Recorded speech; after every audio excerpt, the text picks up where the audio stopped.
बच्चों, मैं आज आपको भारत का मानचित्र बनाना बताती हूँ। कक्षा 12 में लघु प्रश्नों में 4 नंबर का प्रश्न आता है, जिसमें भारत का मानचित्र बनाकर उसमें कुछ संकेतों को भरना होता है।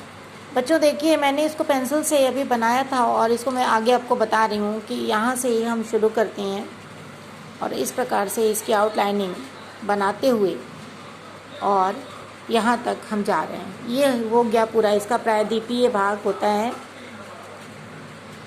भारत का। और ये आप देख रहे हैं आगे की जो रेखा होती है, आउटलाइन है, इसको मैं डॉट डॉट करके बना रही हूँ। इसका मतलब आप जानते हैं बच्चों, ये तो भारत की प्राकृतिक सीमा रेखा है जिसको मैंने पूरी तरह से बनाया है, लाइन खींचकर बनाया है। लेकिन ये भारत की कृत्रिम रेखा है। ये बॉर्डर रेखा जो है, ये प्रकृति ने निर्मित नहीं किया है, इसे मनुष्य ने बनाया है। इस क्षेत्र के दूसरी तरफ यहाँ पर पाकिस्तान, अफ़गानिस्तान, तिब्बत और इसके बाद यहाँ चीन है। ये चीन का हिस्सा है। लद्दाख की श्रेणियाँ हैं। यहाँ अफ़गानिस्तान है, चीन है, भारत के सब पड़ोसी देश हैं बच्चों। तो इनके बीच में जो लाइन हमारी खींची गई है वो कृत्रिम है। वो हम दोनों के द्वारा, दोनों देशों के द्वारा निर्धारित की गई जो सीमा रेखा होती है उसको कृत्रिम सीमा रेखा कहते हैं। यहाँ पर चीन की सीमा रेखा है और इधर आप देखेंगे तो यहाँ पर म्यांमार है। म्यांमार जानते हो ना बच्चों, भारत जो पहले म्यांमार को हम लोग किसी और नाम से जानते थे, बर्मा, लेकिन अब उसको हम लोग म्यांमार कहते हैं। तो देखा बच्चों, इस तरह से भारत का नक्शा हमने आज बना करके तैयार कर लिया। इसके दक्षिण भाग में एक द्वीप है। ये आप देख रहे हैं, भारत के पश्चिम में अरब सागर है और अरब सागर में एक छोटा सा द्वीप है जो मैं बना रही हूँ। ये द्वीप है, इसका नाम ही आप सुनोगे लक्षद्वीप। मतलब इसमें सैकड़ों द्वीप जो हैं छोटे छोटे हैं, लेकिन सभी में इसमें बस्तियां नहीं हैं। कुछ ऐसे ही द्वीप हैं जहाँ पर बस्तियां हैं। इसके बाद यहाँ अरब सागर, बंगाल की खाड़ी। बंगाल की खाड़ी में बच्चों एक प्रमुख द्वीप भारत का है जिसका नाम है अंडमान तथा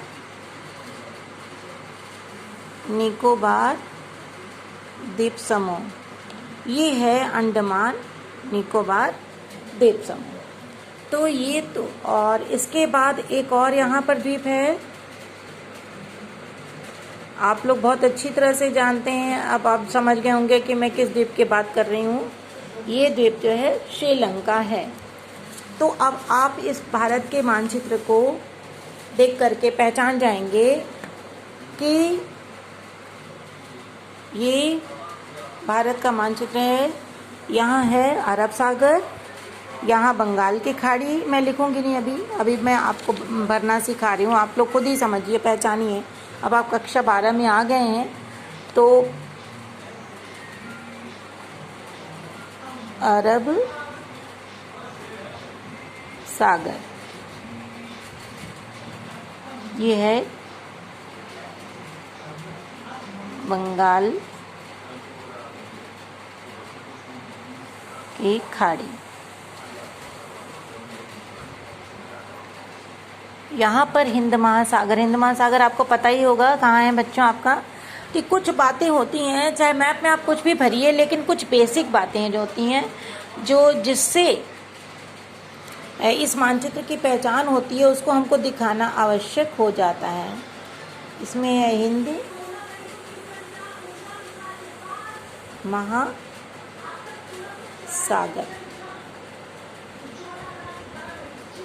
ठीक है बच्चों, अब हम आपको कुछ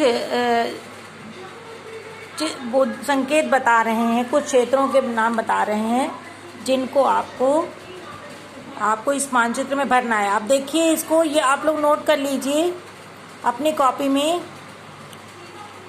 क्या क्या भरना है हमको आज।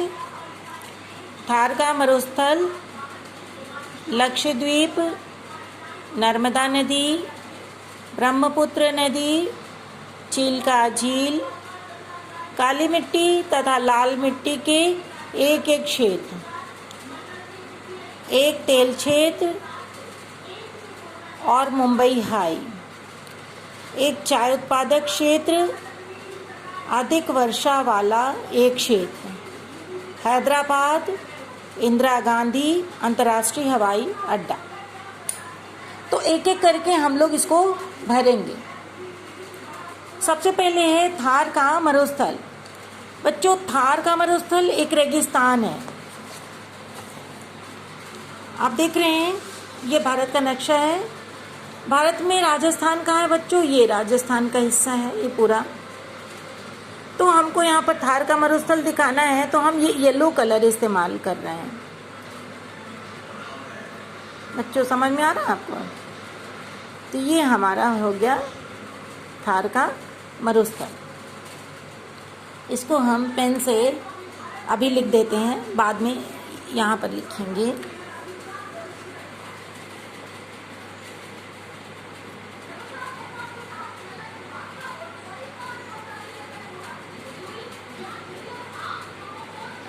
थार का मरुस्थल।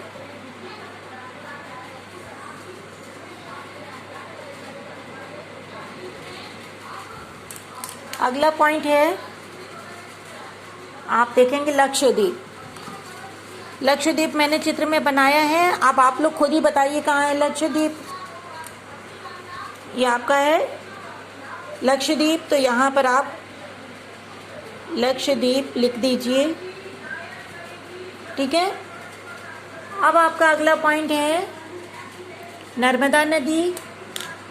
तो नर्मदा नदी हमारे पश्चिमी तटों पर दिखने वाली नदी है।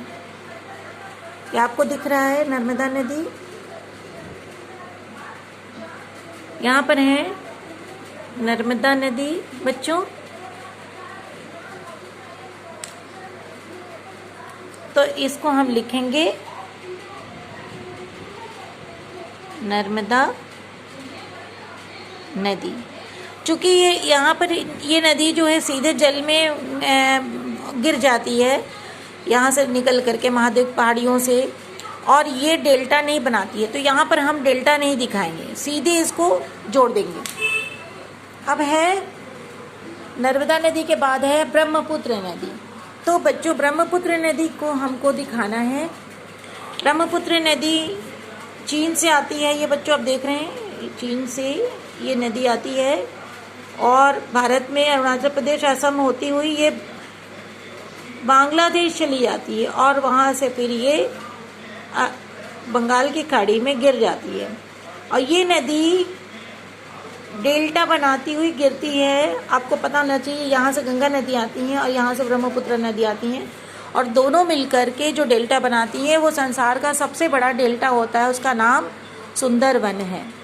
तो ये नदी है ब्रह्मपुत्र नदी,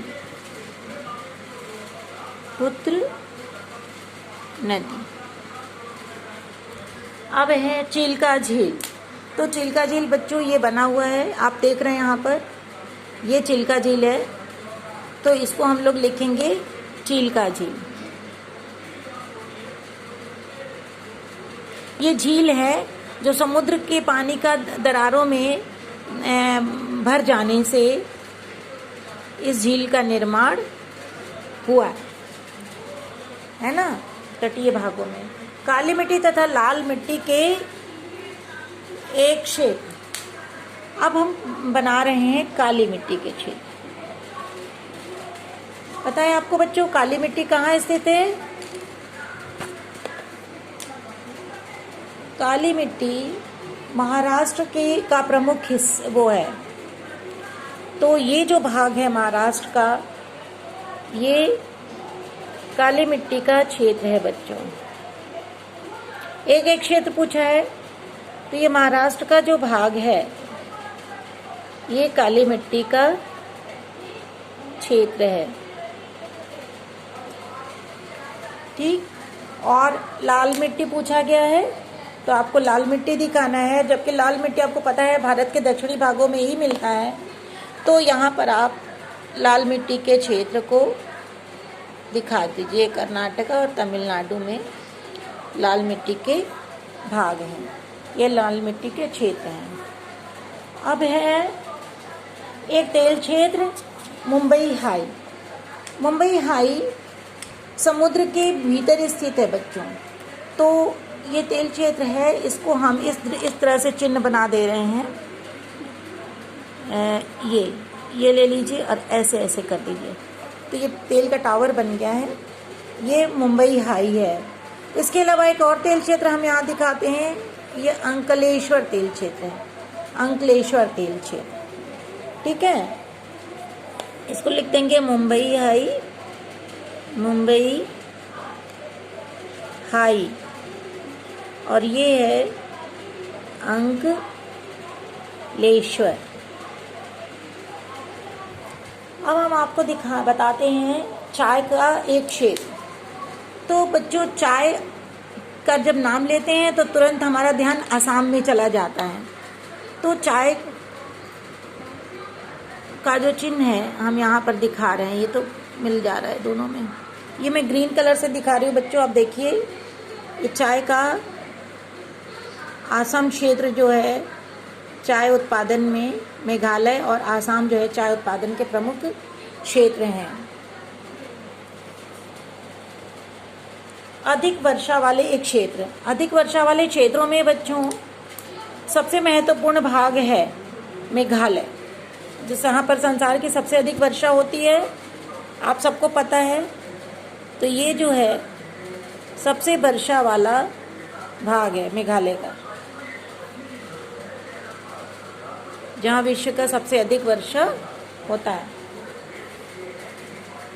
अब है हैदराबाद और इंदिरा गांधी अंतर्राष्ट्रीय हवाई अड्डा। तो इंदिरा गांधी अंतर्राष्ट्रीय हवाई अड्डा स्थित है, आपको मालूम है कहाँ पर स्थित है? ये नई दिल्ली में। तो आपको ये दिखाना है, इसको दिखाना है आपको ऐसे। ये नई दिल्ली यहाँ बनाएंगे और एक और हवाई अड्डा हैदराबाद हमको दिखाना है, दूसरा जो इस तरह से हम लोग दिखाएंगे, ठीक है बच्चों। तो इस तरह से आपने लिखा बनाया, इसको लिख दीजिए नई दिल्ली, नई दिल्ली,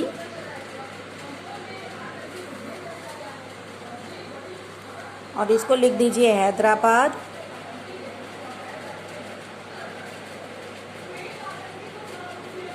अंतर्राष्ट्रीय हवाई अड्डा।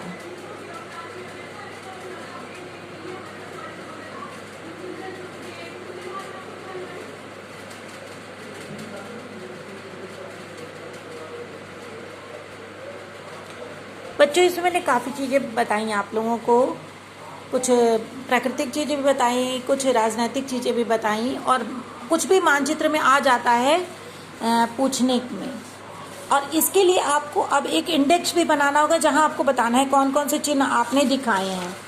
तो आपने जो चिन्ह दिखाए हैं उनको आप एक इंडेक्स बना दीजिएगा नीचे, या जहां आपको जगह मिले, ठीक से, वैसे यहीं पर बनाइएगा, ज़्यादा सही है। तो आपने एक चीज़ दिखाया है तेल क्षेत्र। तेल क्षेत्र का जो चिन्ह है, इस तरह से इंडेक्स बनाइएगा। तेल क्षेत्र का ये चिन्ह है। आपने दिखाया है वर्षा के क्षेत्र, सर्वाधिक वर्षा वाले क्षेत्र, जिसको आपने दिखाया है इस चिन्ह से। आपने दिखाया है चाय के क्षेत्र, तो चाय के क्षेत्र आपने दिखाया है इस तरह से यहाँ पर। एक मिनट, इसको दबा दें। चाय का क्षेत्र आपने दिखाया है इस तरह, इस चिन्ह से। और आपने क्या दिखाया है, आपने काली मिट्टी, तो आपने वहाँ लिख भी दिया है, ठीक है। काली मिट्टी आप इस तरह से दिखा सकती हैं, और लाल मिट्टी आपको दिखाना है।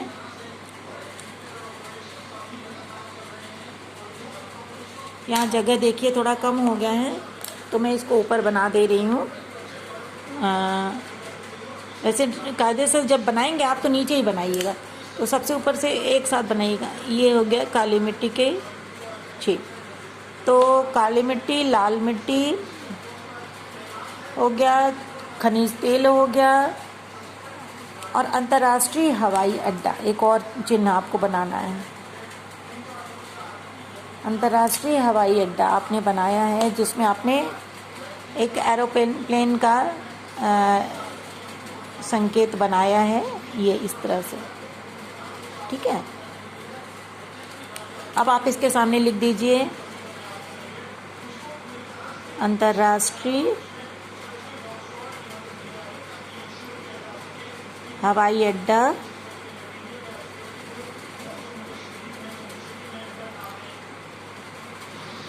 लाल मिट्टी खनिज तेल क्षेत्र, खनिज तेल, ये है आपका अधिक वर्षा वाले क्षेत्र,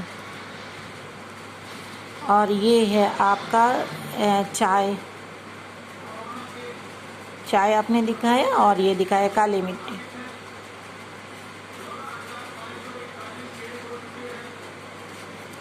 तो बच्चों, जब भी परीक्षा में आपसे प्रश्न पूछा जाता है कि मानचित्र में इन चिन्हों को प्रदर्शित कीजिए, तो आप देख रहे हैं, आप इसी तरह से इसको बनाइए बच्चों।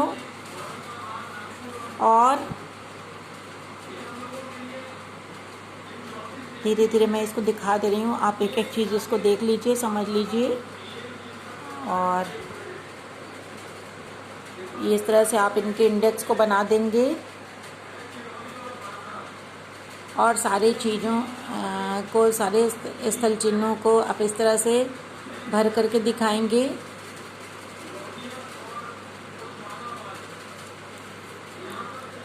यहाँ पर आप लिख देंगे भारत,